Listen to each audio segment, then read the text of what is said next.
We're not machines. We are not meant to turn on in the morning and go at full speed indefinitely.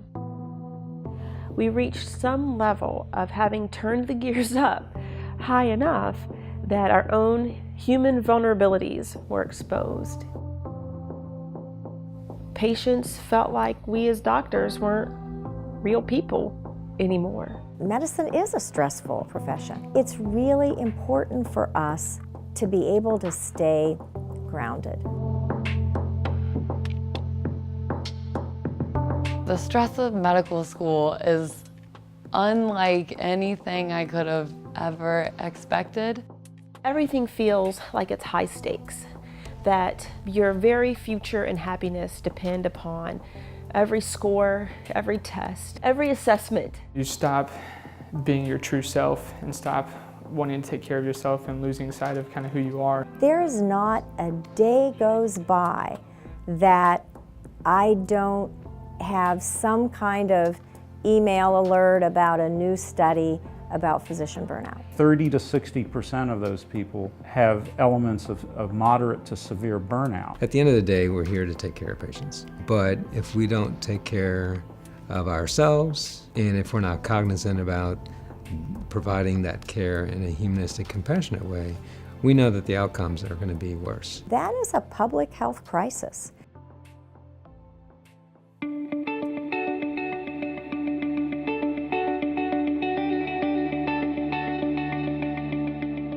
Empathy without compassion can be exhausting, and at the end of the day, to feel the suffering of others all day long can leave you just feeling kind of emotionally spent. But coupling compassion with empathy brings hope and that you have something to offer. We're particularly excited about our well-being initiative. The education of our students about compassion has always been part of our curriculum, but now we're having curricular focus on individual well-being, resilience, mindfulness, and not just compassion to our patients, but compassion to one another and compassion to ourselves.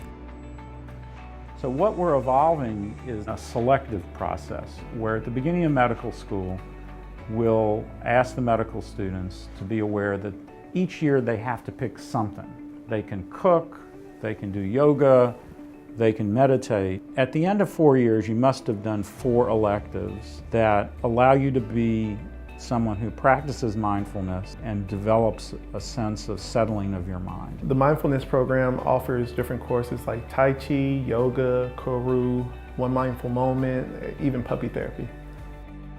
As we are doing these programs, we're also studying these programs and studying the effectiveness of the program. Koru meditation shows a reduction in the part of the brain, the amygdala, that is responsible for the stress response. And so there are neurologic changes that occur with a regular meditation practice.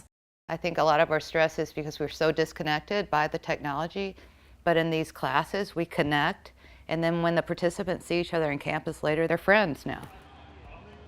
Dr. John Klein has been teaching a compassion cultivation course. And one of the student leaders reached out to him and said, why don't you come talk to us about mindfulness, because we think this is going to help prepare us for study and for boards, which was really pretty cool. I think it's made a real difference in my stress and staying calm, especially during exams. My baseline stress level has gone down since starting these classes. It's easy to get bottled up into the science of medical school, and it does remind you more of the humanistic side of medicine. U of L, I think, really is one of the country's leaders in compassion. I'm proud of that. I'm proud of the city of Louisville. We strive to be one of the most compassionate cities in America. The ability to educate the next generation of physicians and scientists, to provide compassionate clinical care, and the ability to partner with our community towards our common goals of health is something that we do on a day-to-day basis. So the idea of being well is really fundamental to us carrying out our mission. 10 years from now, 20 years from now, we're definitely going to see a shift in the way that medicine is practiced. Now is the time for healthcare to prosper.